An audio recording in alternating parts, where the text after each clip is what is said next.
அம்பத்தூர் அருகே நல்லூர் சுங்கச்சாவடி பகுதியில் 2.5 கோடி ரூபாய் மதிப்புள்ள 800 கிலோ கஞ்சா பறிமுதல் செய்யப்பட்டிருக்கிறது. விவரங்களோடு இணைகிறார் செய்தியாளர் கண்ணியப்பன். விவரம் என்ன? தேவப்பிரியன், ஆந்திராவிலிருந்து தமிழ்நாட்டுக்கு கடத்தி வரப்பட்ட சுமார் 850 கிலோ கஞ்சா என்பது இந்திய போதைப் பொருள் தடுப்பு பிரிவு தென்மண்டல அதிகாரிகள் அரவிந்தன் IPS தலைமையிலான குழுவினர் பறிமுதல் செய்திருக்கிறார்கள். குறிப்பாக இந்த ஒடிசா அதனை ஒட்டியுள்ள வனப்பகுதியிலிருந்து ஆந்திரா வழியாக தமிழ்நாடு உள்ளிட்ட தென் மாநிலங்களுக்கு இங்கிருந்து கஞ்சா கடத்துவது தொடர்கதையாக இருக்கிறது. இதனை தடுப்பதற்காகவே இந்திய போதைப் பொருள் தடுப்பு பிரிவு அதிகாரிகள் தீவிர சோதனையில் ஈடுபட்டு வராங்க.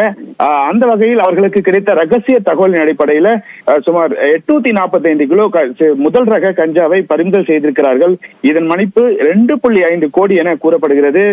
மிளகாய் மூட்டை கொண்ட இந்த கண்டெய்னர் லாரியில் கடத்தி வரப்பட்ட இந்த ஒட்டுமொத்த கஞ்சாவையும் பறிமுதல் செய்யப்பட்டு தற்போது 3 பேர் கைது செய்யப்பட்டிருக்கிறார்கள். அந்த 3 பேரிடமும் தீவிர விசாரணை மேற்கொள்ளப்பட்டு அவர்களை அம்பத்தூர் நீதிமன்றத்தில் ஆஜர்படுத்துவதற்காக போதைப் பொருள் தடுப்பு பிரிவு அதிகாரிகள் அழைத்து வந்திருக்கிறார்கள்.